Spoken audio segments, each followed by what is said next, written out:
താഴെ തന്നിരിക്കുന്ന സംഖ്യകളിൽ ഏത് സംഖ്യ 1056 കൂട്ടിയാലാണ് തുക 23ന്റെ ഗുണിതമാകുക?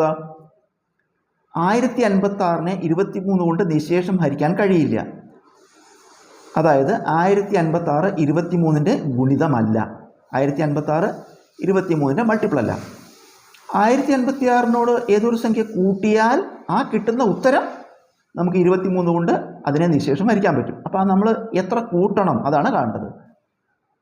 1056 എത്ര ചേർന്നാലാണ് ആ തുക 23 കൊണ്ട് ഹരിക്കാൻ പറ്റുക. അപ്പോൾ നമ്മൾ എന്ത് ചെയ്യുക വെച്ചാൽ 1056നെ ആദ്യം 23 കൊണ്ട് ഹരിച്ചു നോക്കുക.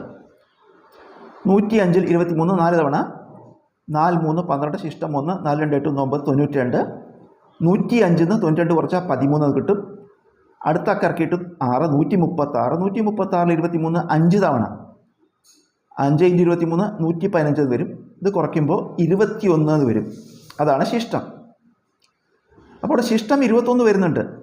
നമ്മൾ ഹരിക്കണതോ 23 കൊണ്ട്.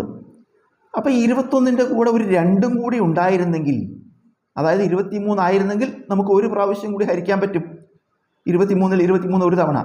അപ്പോൾ ഇവിടെ 2 നമുക്ക് ചേരേണ്ടത്. അതായത് ഇവിടെ 2 ചേർത്തിയാൽ മതി. ആ 2 എങ്ങനെ കിട്ടിയ 23 21 കുറച്ചാൽ മതി. അപ്പോൾ നമ്മൾ ചേർക്കേണ്ട സംഖ്യ അല്ലെങ്കിൽ കൂട്ടേണ്ട സംഖ്യ എത്രയാണ്? ഉത്തരം 2.